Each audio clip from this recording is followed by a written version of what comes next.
Listo. Pues bien, antes que nada, pues me permito presentarme. Mi nombre es José Rigoberto Gálvez Gutiérrez. Su servidor es el que se encargará de impartirles esta asignatura, Teoría de la Argumentación. Y pues realmente es un gusto, es un placer saludarlos y tenerlos en esta charla de esta clase que está programada para el día de hoy a las 6 de la tarde. Pues antes de iniciar, me gustaría escuchar, por favor, sus nombres, de dónde están radicando actualmente y a qué se dedican, por favor. Los escucho, adelante. Bienvenidos. Quien guste iniciar, primero las damas, primero los caballeros, no sé. Aquí es ya quien guste. Adelante, por favor. Buenas tardes, mi nombre es Ana Concepción Castillo May y soy de Jalpa de Méndez, Tabasco. Bienvenida, Ana. Un gusto. Gracias. Adelante, por favor.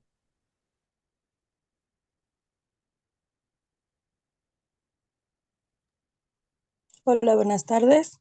Yo soy Imelda Rueda Gaucín, radico en Querétaro, pero nací en Durango y pues me dedico a la docencia. Soy maestra de inglés. Bienvenida, mucho gusto, un gusto saludarla. Adelante, por favor, el que hace falta.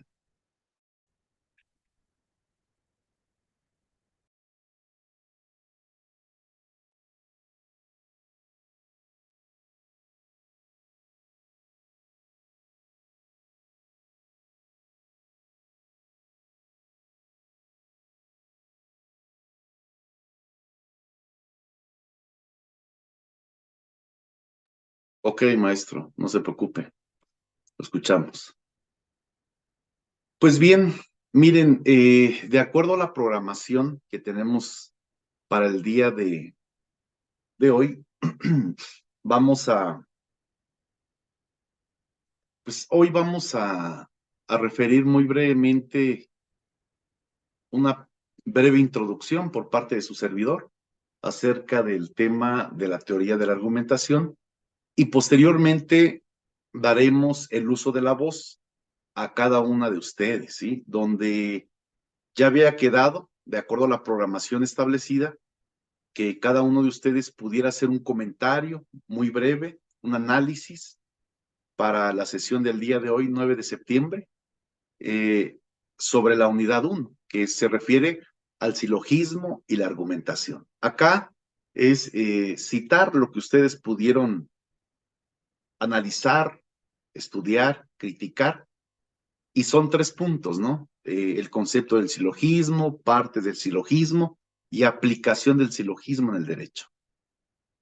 Pero antes de iniciar con cada una de las intervenciones, su servidor va a iniciar con una breve introducción.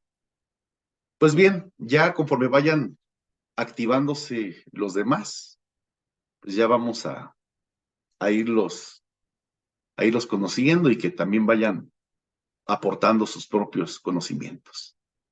Pues bien, el día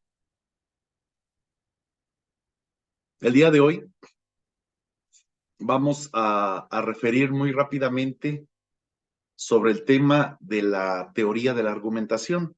Sabemos que este tema es un tema muy, muy importante, ya que constantemente, si hablamos de un contexto como antecedente hasta un contexto actual,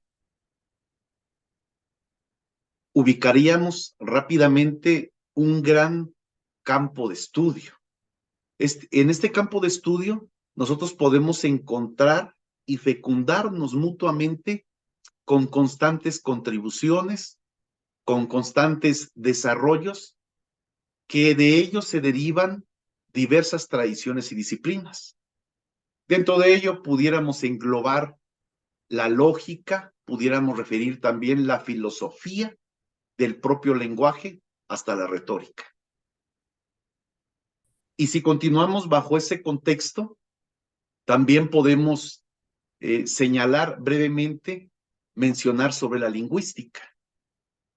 Y al hablar de la lingüística es analizar ese discurso que se convierte en una forma de comunicación. Y dentro de este contexto, pues ya diríamos, el centro de atención, pues ya es un discurso o lo convertimos como un discurso argumentativo.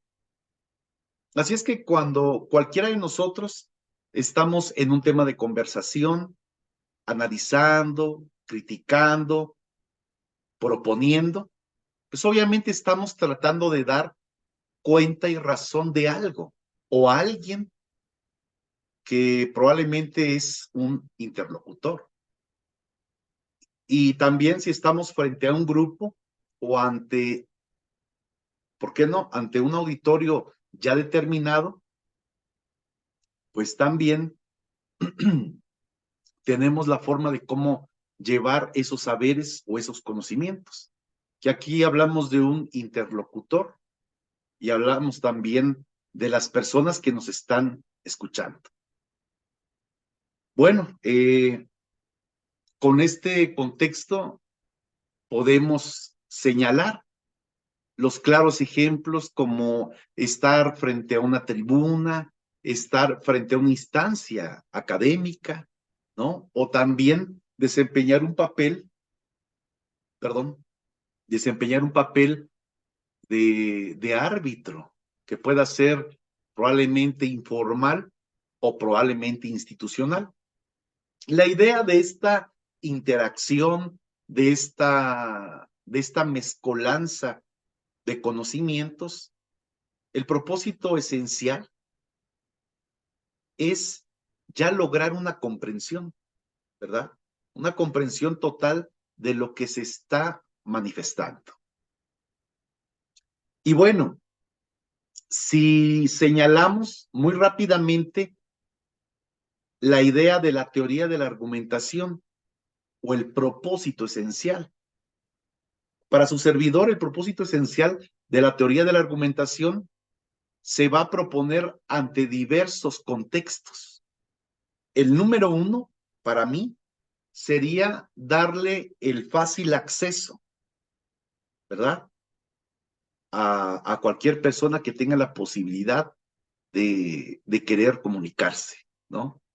El darle también el tránsito, o en su defecto, el dominio, que pues estaríamos refiriendo de una serie de ramas dentro del derecho. Y en base a esto, a esta propia estructuración, pues sí, dependemos siempre de una estructura, dependemos siempre también de esos 4 puntos cardinales, ¿no? Y dentro de esta teoría de la argumentación, los bloques o los ejes temáticos, pues es hacer referencia al tema de la argumentación, ¿no? Al tema también de las propias perspectivas, al contexto de las propias falacias y la forma en la cual podemos detectar y dar el debido tratamiento.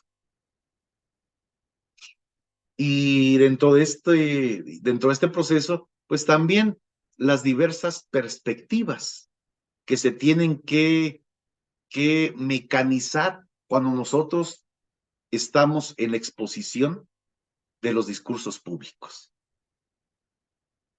Bueno, al hablar de la propia argumentación, en este proceso, estaríamos comentando que cada uno de los propios estudiosos del derecho, o cada uno de los propios analistas del derecho, tiene que familiarizarse con cada uno de estos textos, con cada una de las nociones que son básicas para que de acuerdo a ello, pues pueda uno implementar y reconocer cada uno de los planteamientos.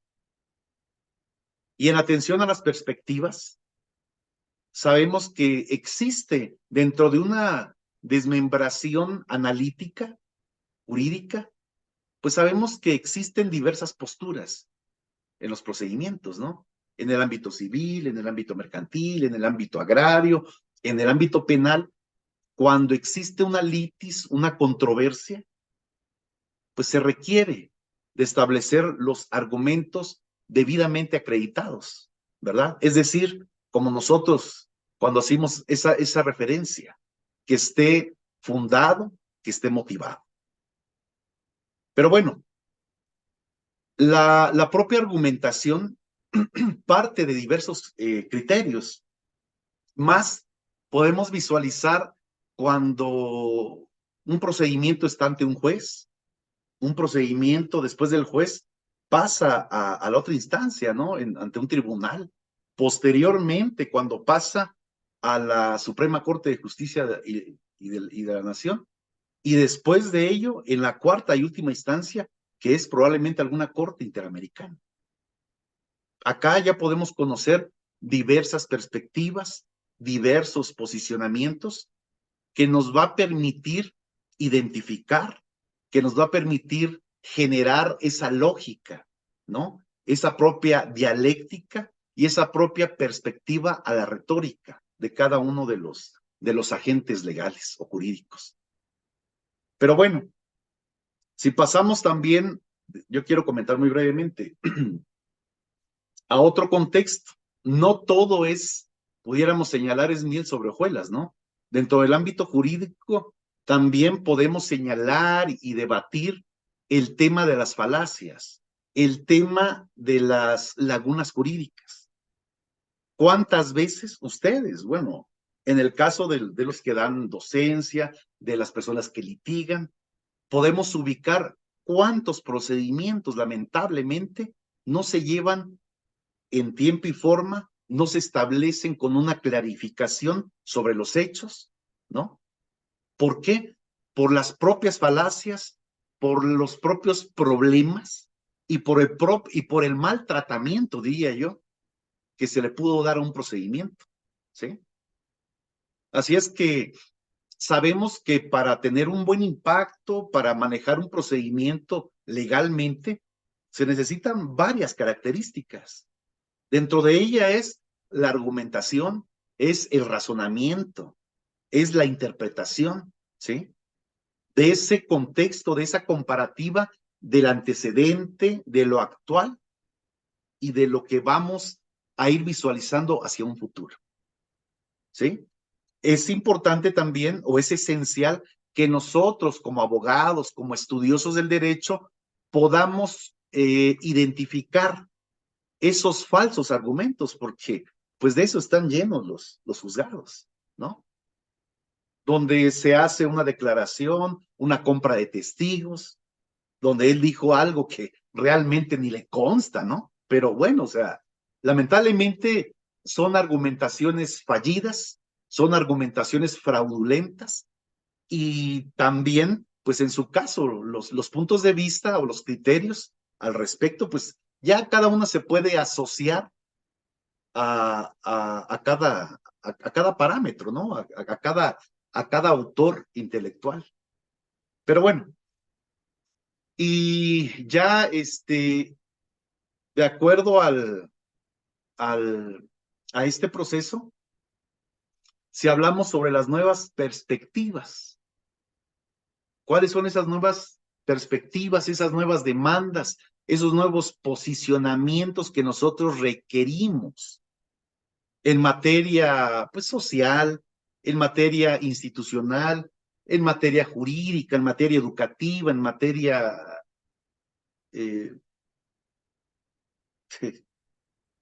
prácticamente hasta gubernamental, ¿no? Hablando de los servidores públicos que están adscritos en las dependencias. ¿Qué requerimos? Pues requerimos que lo antiguo pues, se vaya quedando. O sea, acuérdense, siempre comento esto. El derecho es, en la actualidad, es transformación. La pregunta es, ¿lo vamos transformando? ¿Estamos ya preparados para la nueva transformación del derecho? ¿Qué viene en este contexto? Las nuevas tecnologías. Ustedes ya saben, ya ahorita se utiliza, ya no es de que deme para las copias, ¿no? Utilizas esto. Llegas, tomas fotos y órale, le compartes a tu cliente. O sea, digo, la interrogante es, ¿nosotros estamos preparados para eso? ¿Cuánta gente, lamentablemente, digo, por desconocimiento, pues todos, en algunos contextos somos ignorantes, ¿no? ¿Cuántas personas no saben ni manejar esto?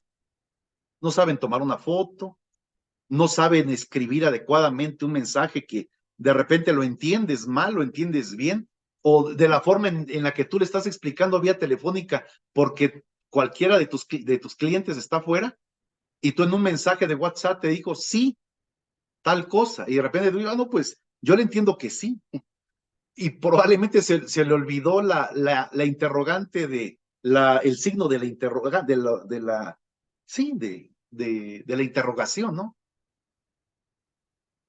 Entonces, la idea entonces de este proceso es que sí necesitamos una transformación, necesitamos que existan desarrollos, parámetros, criterios modernos, ¿sí?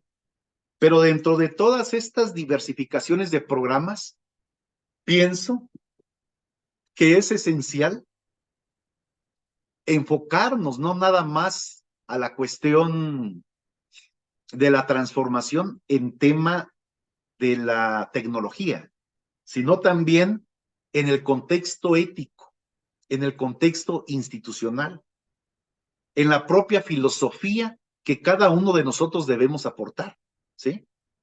¿Para qué? Pues para atender cada uno de los temas paradigmáticos, ¿sí? Atender también la propia deliberación colectiva, la propia deliberación individual, el tema de salud, el tema de la calidad racional que debemos de tener ante un discurso público. ¿Qué pasa en la actualidad? No vayamos tan lejos. Dejemos a un lado los abogados. ¿Qué pasa en el tema del Congreso de la Unión? Que deberían de ser personas, independientemente sean profesores, ingenieros, abogados, deben de tener una elocuencia, deben de tener razonamiento, deben de saber conocer, deben de interpretar, deben de manejar el tema por el cual están levantando la mano. A ver, no sé si alguna vez les tocó a ustedes ahí ver en las noticias, que de hecho ya no veo noticias, no me gusta, me dedico a otra cosa, porque ya está muy manipulada la información. Hablando de los cuatro jinetes del apocalipsis, ¿qué decían? La reforma educativa, la reforma energética, la reforma tributaria. No, era un bombardeo de reformas. Y les preguntaban a nuestros honorables diputados y senadores, ¿está usted de acuerdo con, rápido la mano, ¿no? Atrás de ese voto ya estaba el gran premio. Pero bueno, les preguntaban y decían, ¿conoce usted acerca de esta reforma? ¿Tiene usted conocimiento, por lo menos, en qué artículo se funda y motiva? Si usted que está ya votando por la educación, ¿en dónde podemos encontrar el tema de la educación? ¿En dónde está el tema del derecho del trabajo? ¿No? O sea, perdidos en el espacio. No, pues yo creo, ya como adivinanza, ¿no? Hay un meme que sacaron también. No, es que creo que el derecho del trabajo está no sé si es en el artículo 7, 8 o 9 constitucional. Y no sé si son diputados y senadores. O sea, imagínense esas barbaridades que está generando la gente que está viniendo a modificar el texto constitucional. Bueno, si así están los que están modificando el texto, ahora qué se espera aquellos que lo vamos a interpretar o en su defecto a malinterpretar. Bueno, con este contexto, ya para ir finalizando, la idea esencial de esto que estamos refiriendo rápidamente es también manejar un lenguaje adecuado, pero un lenguaje jurídico, ¿sí? ¿Por qué creen cuando estamos ante una sociedad, ante un grupo determinado, nos dicen, no, no, a ver, que tu lenguaje sea para todos, no hables ahí con elocuencias, con tanto adorno jurídico, porque lejos de que te comprendan, no te van a entender. Entonces, el lenguaje jurídico no es hablar con tanta terminología jurídica, sino es darnos a conocer tanto a una persona que sea un honorable bolero, que se dedica a lustrarnos y ahora sí, a mucha honra a nuestros zapatos, ¿no? Para darles brillo, tanto a un diputado, a un senador. Entonces, ese lenguaje jurídico debe de ser parte de transmitir esa comprensión, ¿verdad? Esos conceptos que sean fundamentales, que a final de cuentas se vienen a transformar en derechos, en deberes, en generar una determinación, ¿sí?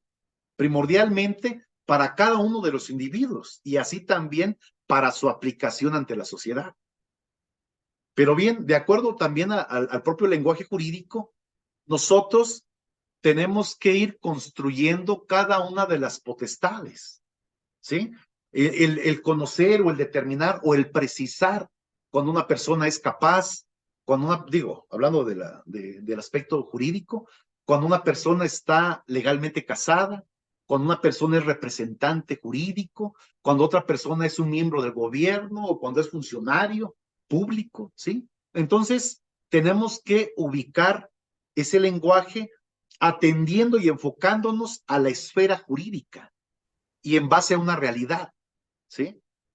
Pero que de acuerdo a todo esto, sea y percibamos como estudiosos del derecho, enfocarnos a ese mundo sensible, a ese mundo que es natural y que ese mundo prácticamente es donde se constituye o donde se construye el derecho. Y no olvidemos que el lenguaje es prácticamente la actividad esencial, la actividad que nos va a generar el éxito o el fracaso dentro de la litis, dentro de cualquier procedimiento, ¿sí? Así es que, de acuerdo a este comentario, hay una serie, o existe una serie de contextos donde podemos señalar el tema metafísico, el tema del derecho, el tema también suprasensible, ¿sí? Y si nos vamos más allá, pues ya pudiéramos hacer una evolución o irnos para atrás, ¿eh?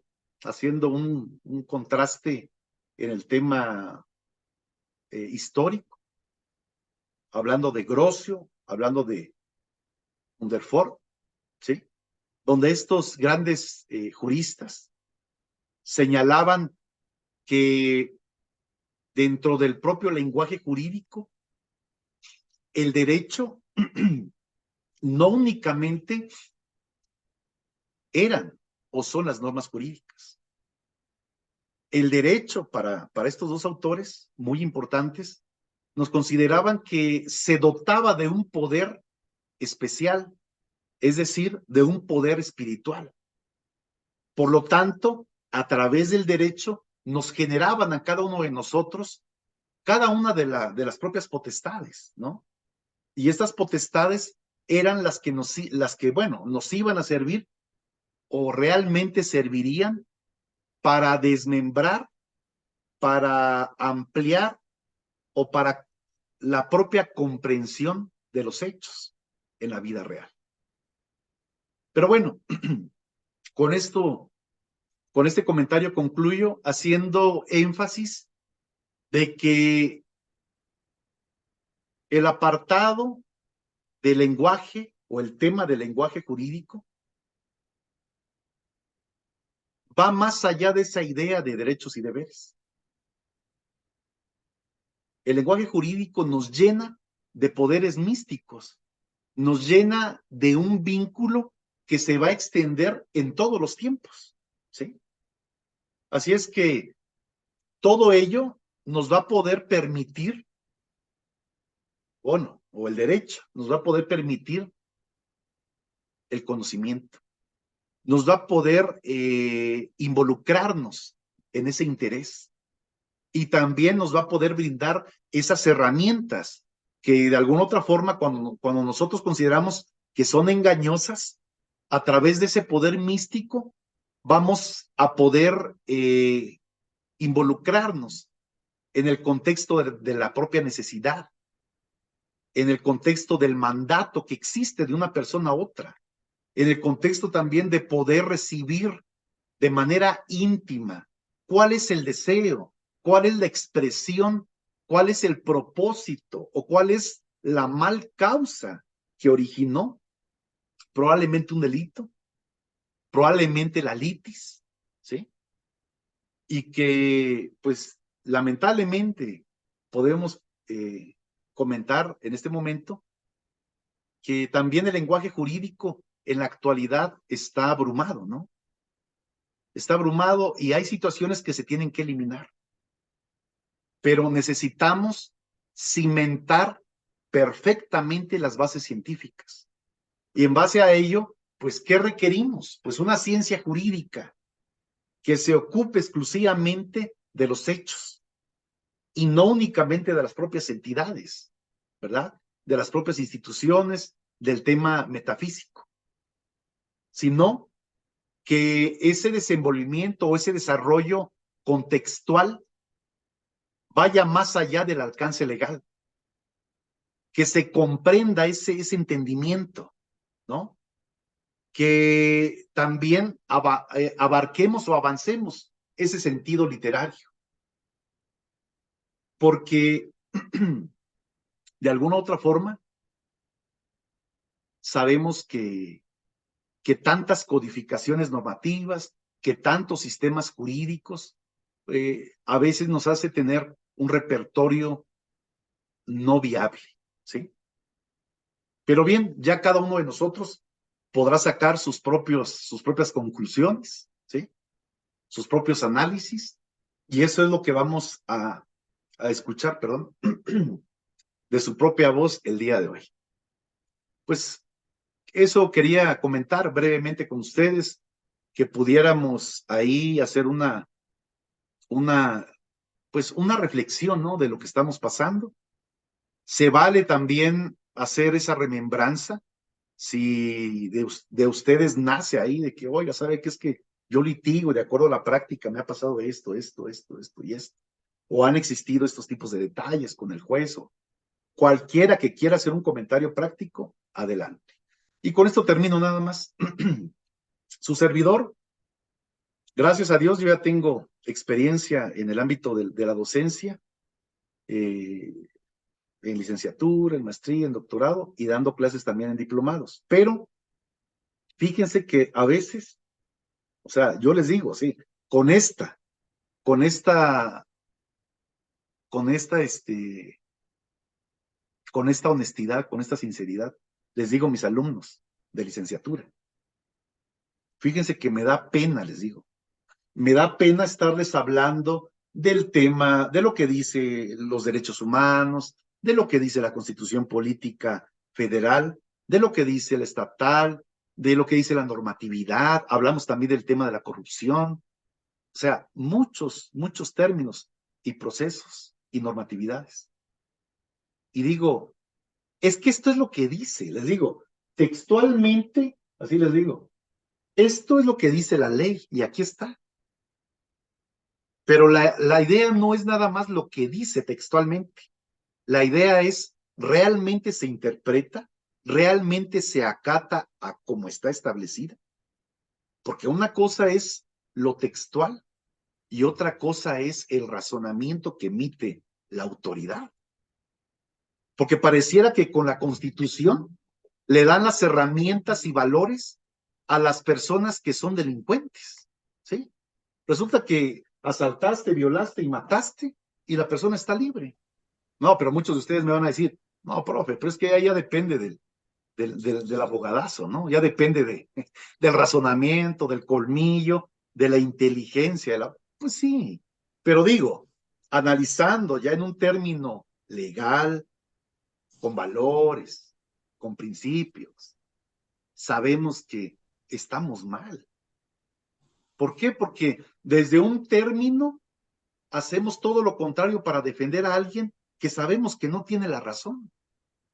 Y se supone que el aspecto legal es darle la razón a alguien que realmente lo merece. Es defender con bases, con razonamientos, con argumentos a una persona que sabemos que fueron violentados sus derechos.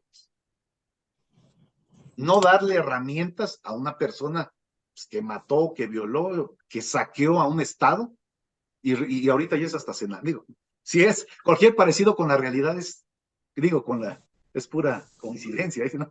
Ahorita hasta senadores, ¿o no? Pero bueno, son comentarios ya ahí.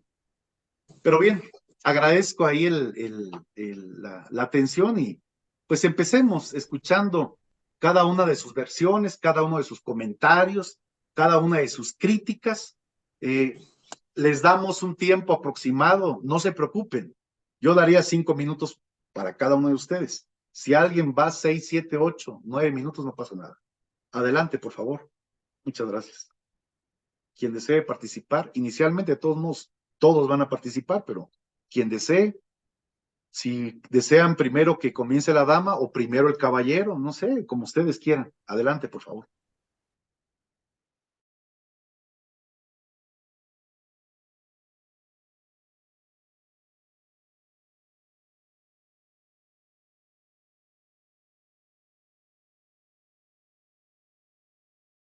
Una parte donde habla Manuel Atienza, que dice, muy pocos juristas han leído alguna vez un libro sobre la materia.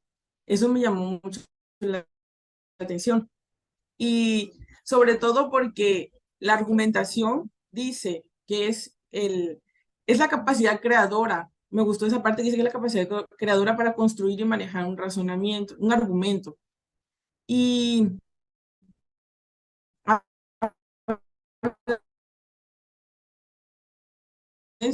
a nivel superior y me he dado con grandes deficiencias que hemos tratado.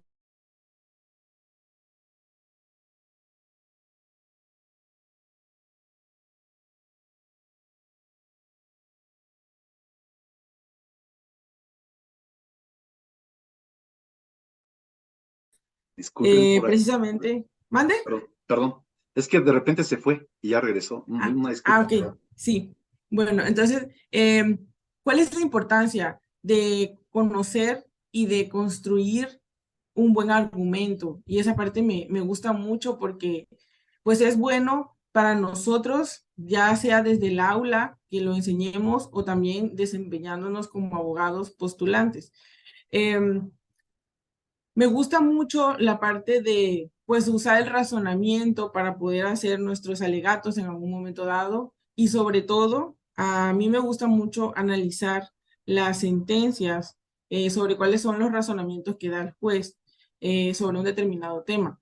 Entonces, eso a mí me ha ayudado para poder ir entendiendo, pues, la forma en la que se van resolviendo los asuntos. En cuanto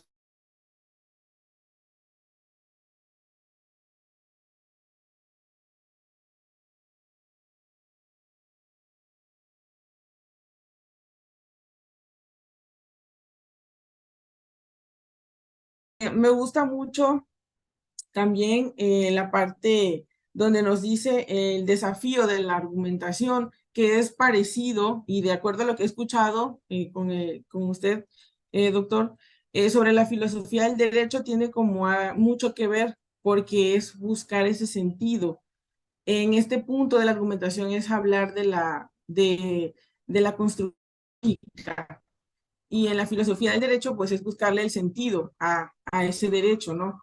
Por ahí, analizando igual al doctor Rodolfo Vigo en un video, decía que dime el concepto de derecho que sabes y te diré hacia qué corriente de la filosofía estás orientado, ¿no? Entonces, son diferentes puntos y como decía, quedarnos solamente en la ciencia jurídica y hablar sobre las cuestiones positivas nada más del derecho, pues no, ya lo han demostrado grandes juristas que no es suficiente.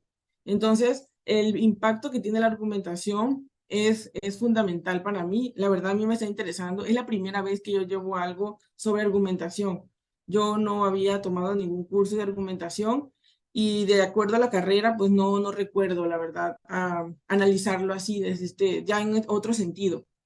Me costó un poquito de trabajo, leí bastante y me gustó ya para finalizar, me gustó mucho en la parte de la unidad uno del silogismo, leí el libro de Víctor Manuel Rojas, por ahí en el silogismo jurídico, porque en la cápsula donde da la introducción escuché que habló del artículo 14 constitucional. Entonces me fui al punto de la parte del silogismo y ya vi cómo ese principio de legalidad lo usan para hablar del silogismo y me gustó el análisis que hizo.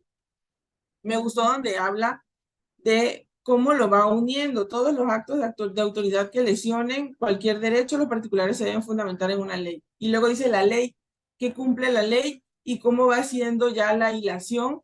Y me gustó en esta parte por qué referir el artículo 14 en su cápsula, doctor. Me gustó mucho esa parte. Muchísimas gracias, estimada maestra, por el comentario y el análisis. Yo creo que pues prácticamente todos los comentarios que vayamos construyendo, porque al final de cuentas vamos a llegar a un solo consenso, pero escucharlos realmente es algo magnífico para su servidor, porque todos aprendemos y todos construimos, independientemente de como decía acertadamente la maestra, independientemente de los puntos y críticas y análisis, ¿no?, que emite cada jurista. No olvidemos que existen diversas corrientes. Por lo tanto, hasta eso, ¿no? Dentro del derecho, cada uno puede inclinarse como los partidos políticos en la actualidad. Si eres de la izquierda, si eres de la derecha, y pues no hay ningún problema, ¿no? Obvio que cada uno va a tener sus propios argumentos para basarte por qué estás en ese parámetro. Agradezco su comentario e intervención. Maestra, muchas gracias. Adelante, por favor, ya sea el maestro Juan o el maestro Lester o la maestra Imelda o el maestro Alejandro. Adelante, por favor. ¿Qué tal? Buenas tardes. Gusto Buenas saludarlo, tardes. profesor y compañeros. Gracias. Bienvenido.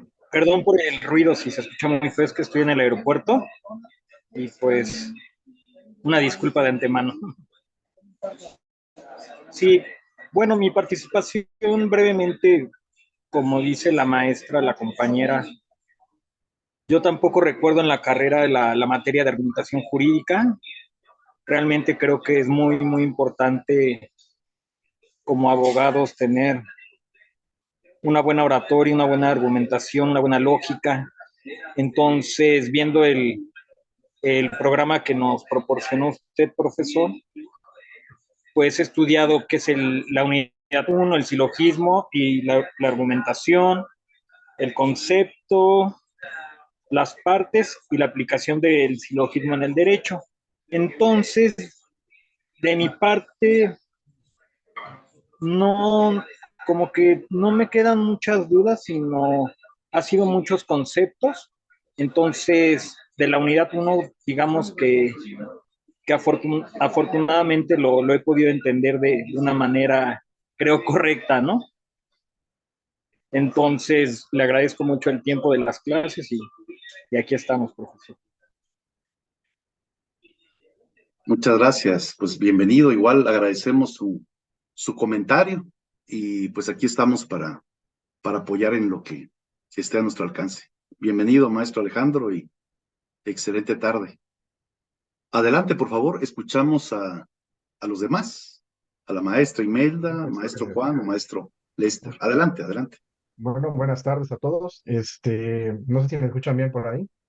Yo retomando ahora sí que el comentario de la maestra Ana, desde el punto de vista, creo que educativo, pues considero que a veces como alumnos no tomamos siempre ese interés porque pues realmente a veces algunos temas no son tan digeribles como cuando estamos ya en la práctica, porque eso lo puedo ver ahorita que estoy en la práctica del derecho, que ciertos temas que en su momento se me dificultaron, veo que leyendo, estudiando, ya en la práctica ya los puedo entender. Ahora, respecto a la argumentación, considero que pues en la actualidad va a ser un tema de difusión, sobre todo porque ya vamos a la oralidad. Por ejemplo, me ha tocado ver audiencias en materia mercantil a las que he podido acudir, que normalmente son deficientes los argumentos, por ejemplo, cuando se defiende a un ente público, que lamentablemente los abogados de los entes públicos, supongamos Secretaría de Salud o algún otro ente, los abogados son demasiado ineficientes para tomar una defensa. Y es lamentable porque se supone que están representando al Estado. Entonces, yo desde ahí veo que si es deficiente, en cambio, los abogados particulares ahora sí que del actor, pues veo que tienen una teoría del caso que defienden con argumentos sólidos, así como obviamente se fundan con principios y las tesis. Por otro lado, lo que me ha tocado ver respecto al silogismo, me ha tocado practicar al momento de construir un concepto de violación o un agravio. Pues ya, pues a mí me enseñaron en la técnica de amparo, pues premisa mayor, premisa menor y la conclusión, ¿no? Entonces yo ahí lo he podido poner en práctica, pero pues siempre tenemos que ir agregando principios o incluso los criterios jurisprudenciales que pues cada viernes tenemos el gusto de leerlos. Y considero que pues para mejorar la técnica pues sería leer, leer y practicar, porque no olvidemos que al momento de exponerlo, ya sea de manera escrita, oral, pues tenemos la oportunidad de convencer al juez o por lo menos tener una sentencia favorable para poder colaborar al asunto de nuestro cliente. Claro, no solamente es la argumentación, sino que nuestra argumentación debe estar sustentada con probanzas que pues nos den la razón, ¿no? Hasta aquí sería mi participación, pues gracias. Muchas gracias, maestro. Sí, pues sabemos que en la actualidad ya el tema de la teoría y la praxis son dos mecanismos, ¿no? Que dentro de la abogacía vienen entrelazadas y no se le puede restar importancia a ninguna de las dos. Por lo tanto, yo creo que ese binomio o ese sistema mixto, pues es lo que permite al hombre crearse, experimentarse y realmente, pues prepararse, ¿no? Pues, ya estaríamos refiriendo ante el campo de la batalla, porque una cosa es, como decía su compañero, familiarizarse en ese contexto de conocimiento, de aprendizaje, pero otro muy distinto cuando estás frente a la autoridad, que ahí hay muchas cosas que vencer, el miedo, ¿no? El plantarse bien, la forma de cómo debatir, de cómo persuadir, y esos son mecanismos que todo abogado debe de manejar y perder el temor. Yo creo que los nervios o el nerviosismo siempre va a estar latente, en mayor, en menor, pero yo creo que siempre el nerviosismo va a ser parte, ¿no? De estos procesos. Muchas gracias, maestro. Adelante, maestro Juan, o sí, o maestra Imelda, adelante.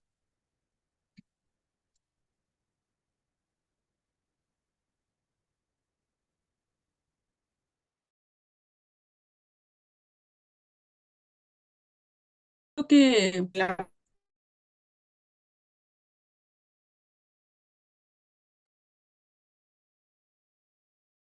¿Logran escuchar a la maestra Imelda? No, ¿verdad?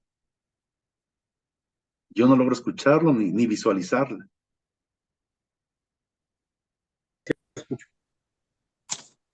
Igual no la veo, pero la escucho, doctor. Ok, pues adelante no entonces, sé por si ya favor. me puedo escuchar, maestro. Adelante, por favor. Gracias. Pues yo comentaba que es importantísima la argumentación en un abogado, tanto para ganarnos la confianza del cliente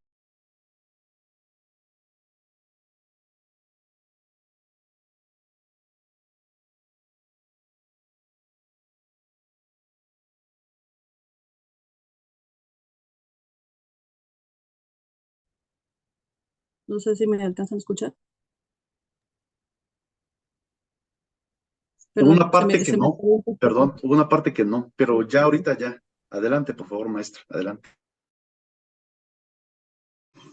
Eso por una parte. Por otra parte también, como usted lo comentó, saber identificar estos falsos argumentos por parte de falsos testimonios. Y pues, de mi parte, creo que sería todo. Ok, le pido un gran favor.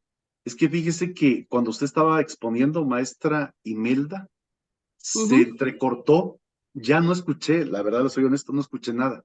No sé si sería tan amable de comentar así ya específicamente qué fue lo que dijo, porque yo no escuché nada, para poder aportar algo, por favor. Adelante. Esperemos y no se corte el Sí, audio. pues yo comentaba de la importancia de la argumentación y que un abogado no puede ser exitoso si no sabe argumentar y plantarse bien frente a un jurado.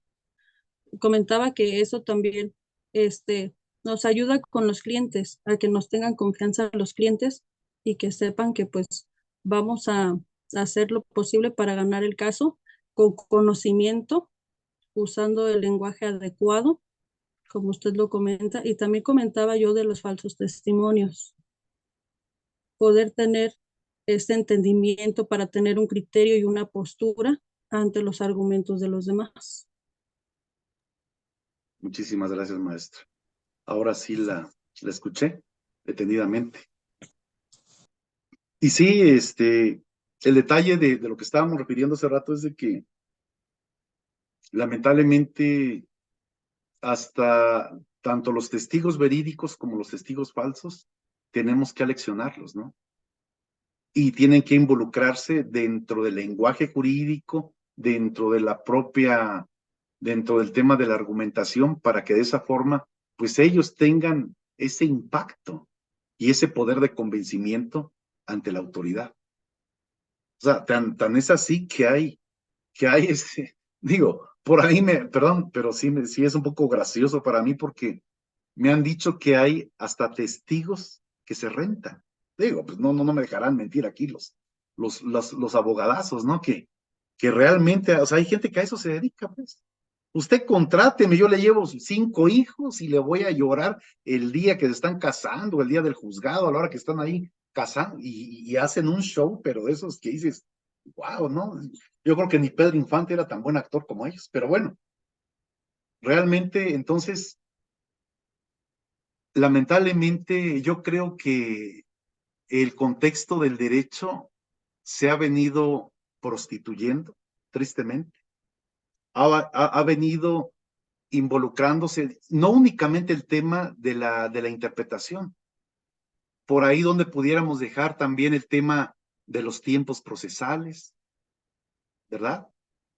De las dilaciones procesales, de la corrupción, y que de repente también, si te llevan a cabo una declaración, y en ese momento, bueno, yo soy de acá de Chiapas, acá es un margen de muchos hermanos indígenas.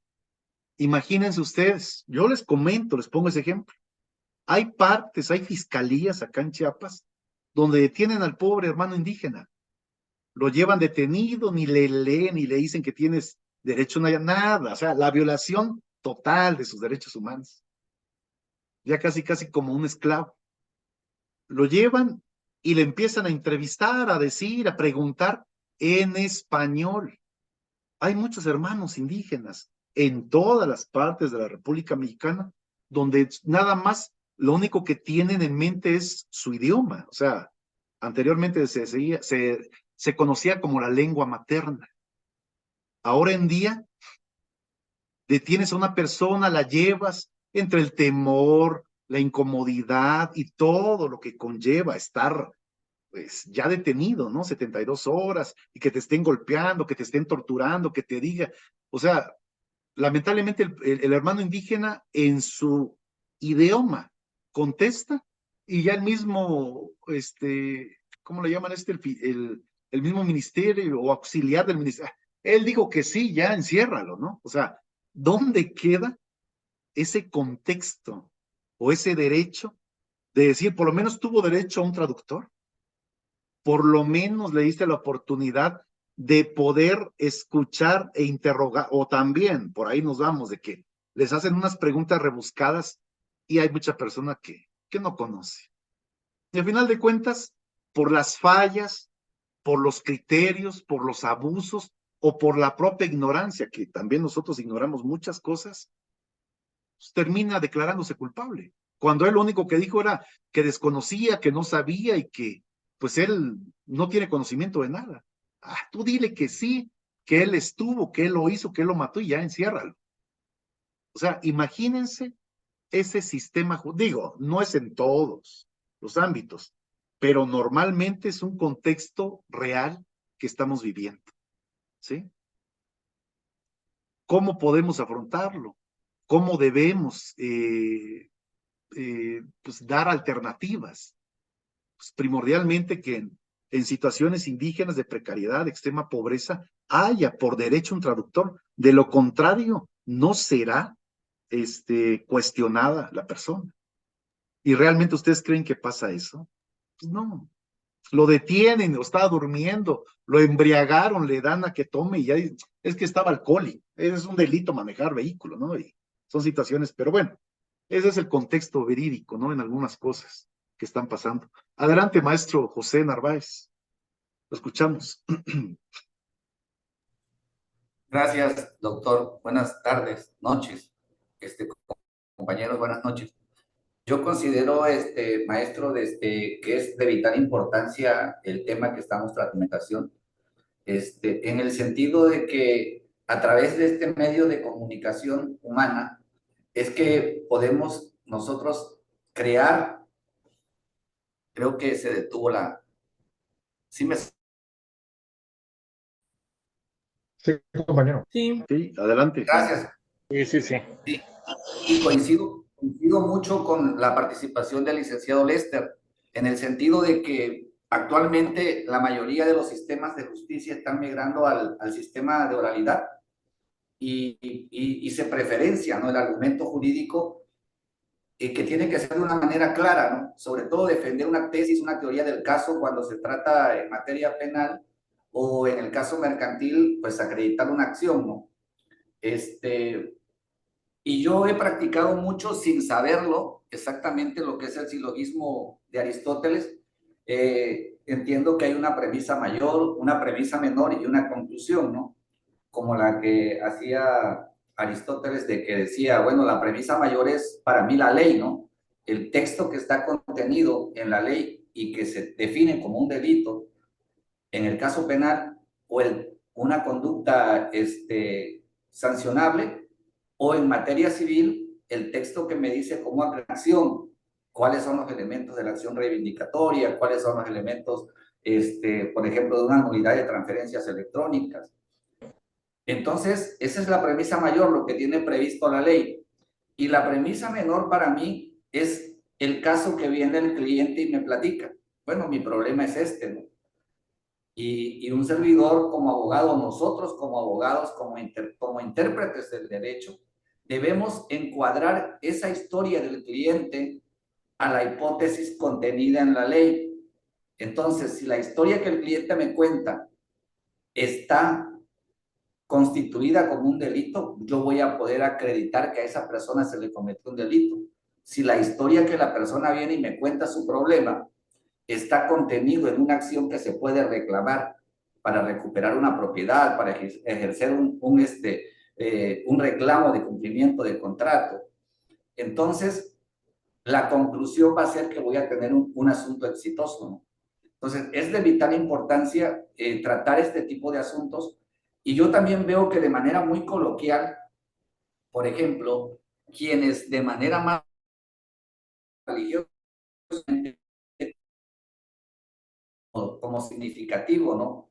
Yo considero que las personas que defienden casos religiosos, por ejemplo, están practicando la argumentación, porque están afirmando una tesis de cómo ellos interpretan un párrafo de la Biblia y otra persona la está defendiendo, ¿no?, que no está de acuerdo en su postura. Y todo del tema que veníamos hablando sobre la argumentación estructurada, ¿no? Saber a qué tipo de público nos estamos refiriendo, porque no es lo mismo que defendamos una teoría en unos alegatos de cierre, en unos alegatos de apertura, en un interrogatorio a un testigo. Como dice el compañero, no es lo mismo hacerle preguntas a un testigo que no tiene conocimiento jurídico que hacer un interrogatorio a un apoderado legal de una empresa que conoce de tecnicismo, ¿no? En el caso particular, en el último asunto que llevé por nulidad de transferencias electrónicas, interrogué, por ejemplo, a la apoderada del banco, ¿no? Y le hacía yo preguntas técnicas relacionadas con la protección que están obligados los bancos a guardar en todas las transferencias, ¿no? Y incluso las vinculaba yo a los artículos que establece la Comisión Nacional Bancaria de Valores, ¿no? Pero tiene uno que guardar esa compostura o esa estructura dependiendo de qué tipo de persona estás dirigiendo tu interrogatorio o de qué manera estás usando tu argumentación para encuadrarle en una hipótesis jurídica, ¿no? Por ello lo considero de vital importancia la materia, maestro, y en cuanto vas a hacer un alegato, por ejemplo, de cierre, tienes que encuadrar tu caso y luego darle el matiz legal, ¿no? Porque me sucedió en un caso, en una ocasión que estaba yo llevando un asunto penal, en donde un abogado, por ejemplo, empezó a hablar del pacto sunt servanda, ¿no? De empezar a usar, por ejemplo, técnicas o que en los formatos escritos, por ejemplo, es muy común ver que existen palabras, por ejemplo, en latín, como el habeas corpus o cosas así, ¿no? Que cuando estás en un argumento verbal, pues no es recomendable usarlo porque nadie te va a entender, ¿no? Que solamente quien tenga el conocimiento jurídico va a poder saber qué significa, ¿no? Entonces, todo el sistema de oralidad que se está desarrollando, igual que ya se está implementando el Código Nacional para Asuntos Civiles y Familiares, pues va enfocado a esto, ¿no? Que de alguna manera se entiendan las teorías del caso y que cualquier persona pueda interpretar y comprender incluso el dictado de las sentencias, ¿no? Que sean de maneras claras y obviamente están sustentadas, ¿no?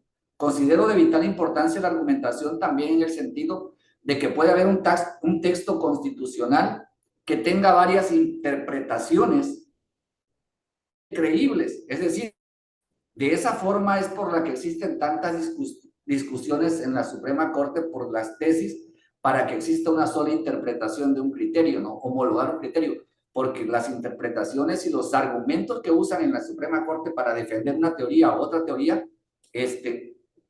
cuando uno las lee por primera vez te convencen, pues. Claro que la Corte no se equivoca, ¿no? Y utiliza el término de una nueva reflexión, llegamos a una nueva conclusión, ¿no? Pero pues ese es el ejemplo más claro de que los argumentos, cuando son convincentes, aunque no sean correctos, llegan a convencer y a lograr la pretensión que la persona quiere a través de un argumento convincente, ¿no? Es lo que quería comentar, maestro. Gracias.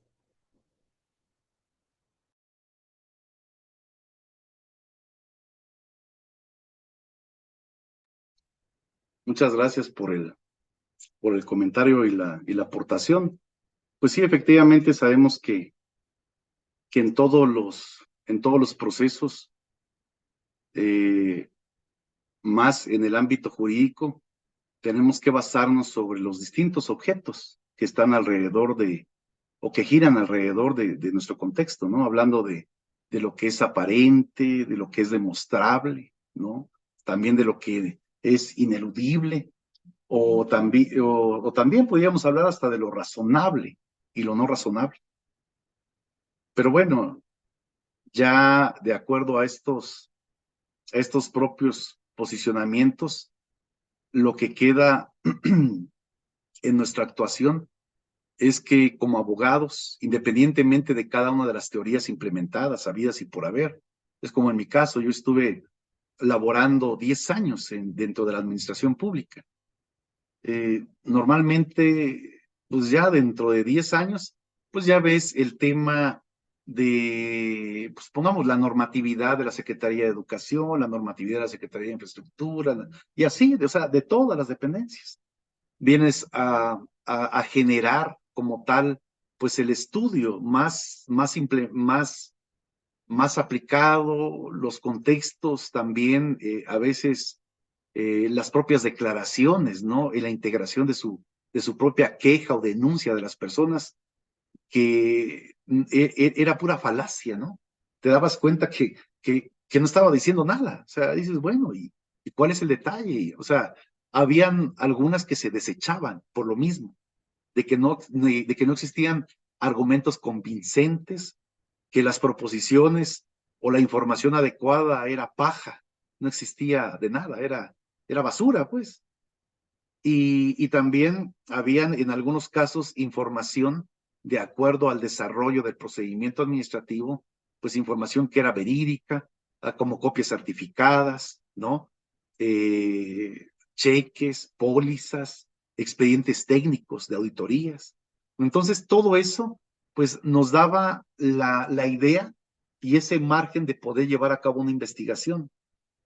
El detalle de lo que yo les quiero comentar, o sea, sí era un gran trabajar, porque nos mandaban, les pongo el ejemplo de cómo desarrollábamos. Nos mandaban la queja, nosotros la integrábamos de inicio a final, es decir, desde el desarrollo, que era mandar a ratificar la persona, luego mandar a requerir al presunto, porque es presunto hasta que se demuestre lo contrario. Luego los documentos probatorios, posteriormente se emitía la resolución o la sentencia, como ustedes quieran determinar. Luego lo turnábamos a la ciudad de Tuxtla Gutiérrez. Luego en Tuxtla Gutiérrez todavía les decían, oiga, es que fíjese ahí, maestro Juan, hay una observación, ¿será que puede usted componer esto? O sea, ¿será que puede usted checar esto? Si lo puede usted, pues sí, componer, o de estas 10 irregularidades, ¿qué puede usted demostrar y qué no? Así, de una queja que eran tal vez hasta 10 declaraciones, 10 diligencias. Y ahí nos mandaba nuevamente todo el papelaje para ir es que el maestro Juan acá dice que no entregó el cheque. A ver, de acuerdo a la información, ¿está el cheque? No, que sí, ya. Eliminaba, o sea, imagínense ese tipo de trabajo, esa gran vuelta, esa demasía procesal. Cuando se supone que nosotros se habíamos mandado a llamar inicialmente al maestro Juan, es para que él desde ese momento debiese o debió de haber presentado la información que a su derecho convenía. No, nos hacían hacer doble vuelta.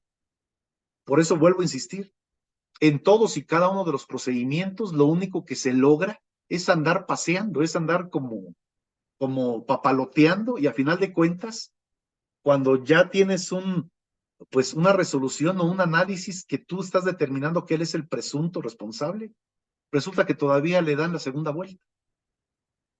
Entonces dices, ¿y mi análisis? ¿Y mi resolución?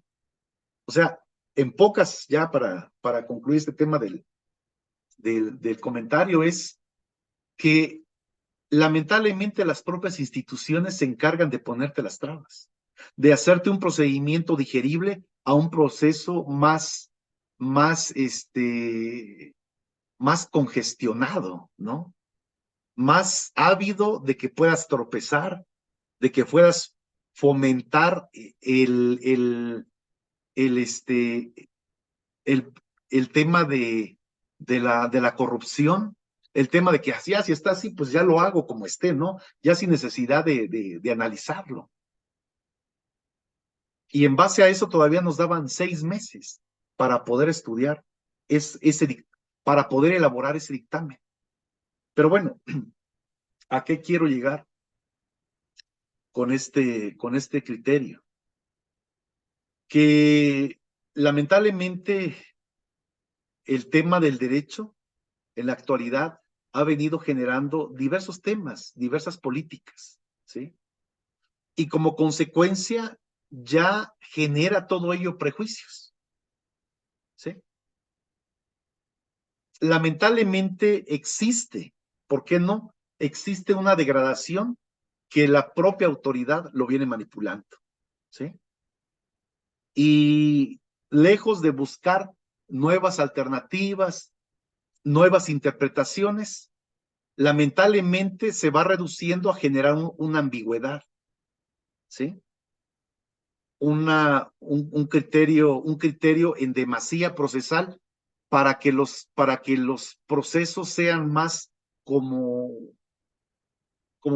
menos digeribles y que exista la tramitación de algo más, como más incoherente, que no exista una certeza, que no exista los elementos fehacientes para poder procesar adecuadamente cualquier contexto, desde el ámbito civil, desde el ámbito mercantil, desde el ámbito administrativo, ¿no?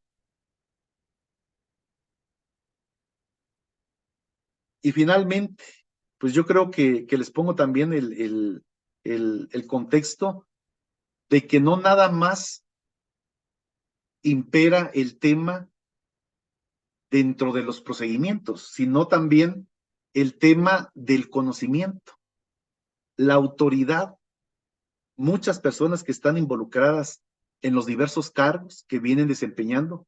¿Cuántas personas conocen sus facultades y atribuciones? ¿Cuántas personas están involucradas con su código de ética, con su normatividad interna, con los parámetros que debe de conocer? ¿Qué pasa cuando pues no lo conoce? Simple y sencillamente dice, no, es que yo no tenía conocimiento de eso. Así me tocó cuando se llevó a cabo la declaración de un asesor jurídico, de una dependencia, de una secretaría. Se le hicieron interrogantes y las interrogantes consistían en las facultades y atribuciones que le obligaba o que le facultaba la propia normatividad interna.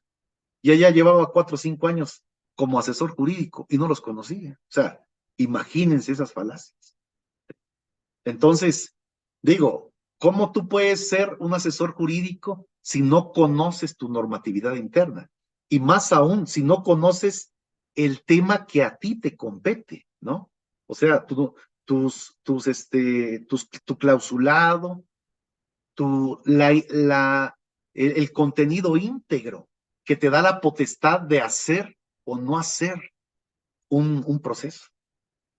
Entonces, no únicamente es el tema de las instituciones, es también el tema de los servidores públicos que desempeñan un cargo, un empleo, una comisión dentro de la expresión o dentro de sus facultades y atribuciones, que ellos, pues la idea es lo que dice, ¿no? El propio contexto del Código de Ética de los Servidores Públicos, donde nos dice que es cumplir diligentemente.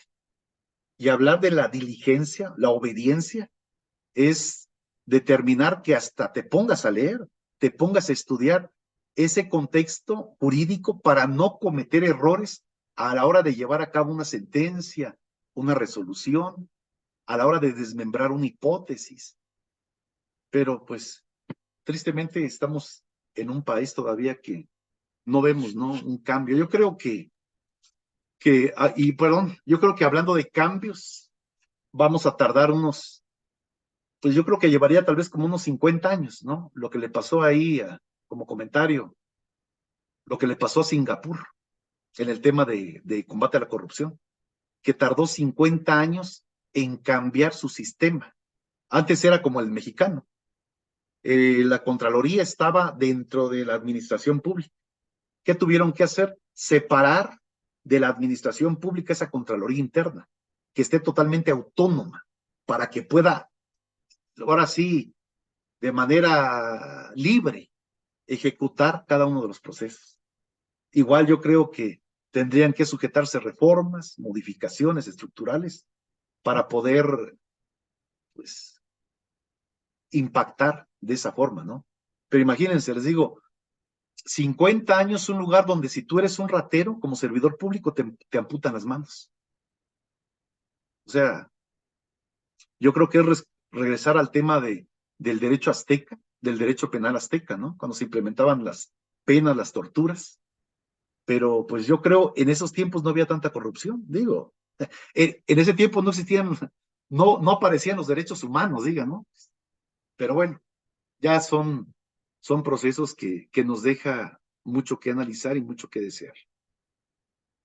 Pues bien, quiero participarles entonces que nuestra próxima sesión que vamos a tener va a ser, permítanme, el día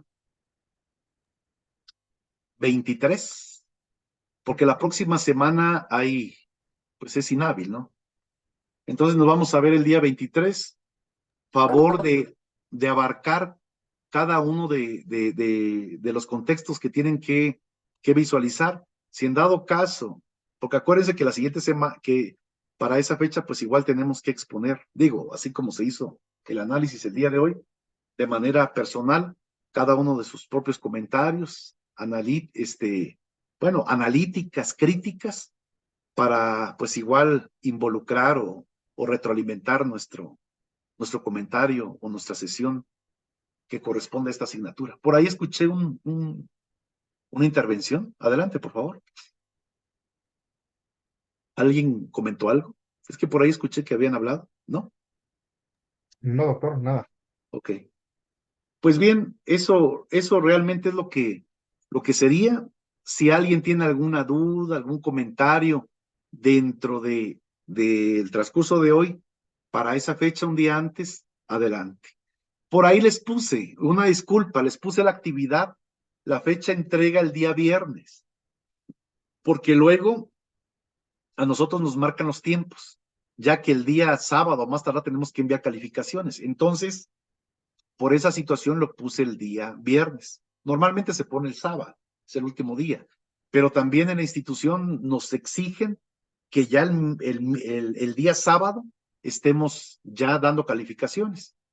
Entonces, de acuerdo a este parámetro, quiero que sepan que ya el día viernes, que yo tenga todo el material, el sábado a primera hora, ya les estoy proporcionando sus tareas y sus actividades. Digo, sus calificaciones y resultados, ¿no?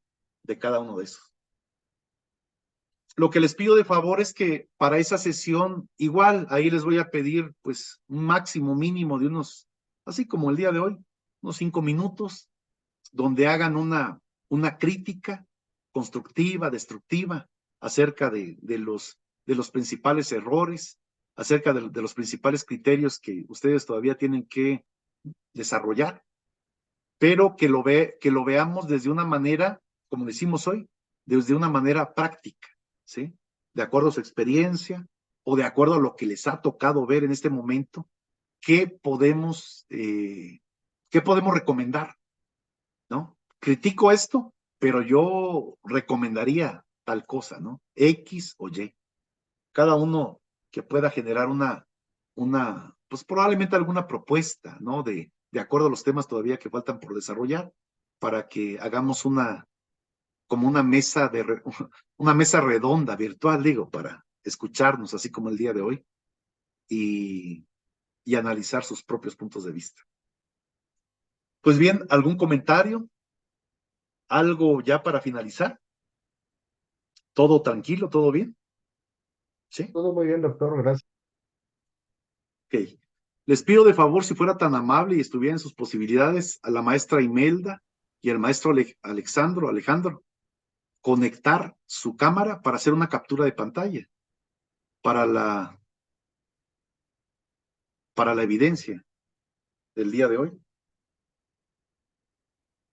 También les comento, va a quedar grabada la sesión para que ellos, son todos, en el caso maestra Ana, Juan, Alejandro, Imelda y Leslie, perdón. Creo que sí somos todos. Ok. Pues bien, Creo a que ver, somos. voy a proceder en el caso a llevar a cabo una captura, si son tan amables, si me permite. A la cuenta de 3. Ahí si se les sale una sonrisa no pasa nada. A la 1, a las 2, a las 3. Muchas gracias. Permítame nada más, por favor. Quiero ver si salimos guapos, si no lo repetimos, ¿no? Es broma. Permítanme. Correcto. Sí salimos bien. Pues bien, les agradezco el tiempo y pues, que tengan todos un excelente sábado. Les mando un abrazo con todo mi afecto. Nos vemos pronto. Estamos en contacto. Lindo sábado. Gracias, doctor. Bendiciones Gracias. Hasta a pronto. todos. Hasta luego. Igualmente, buen Cuídense. fin de semana. Buen Fin de sábado. semana. Cuídense mucho. Hasta luego. Gracias. Buen viaje, Alejandro. Buen viaje ahí para el maestro.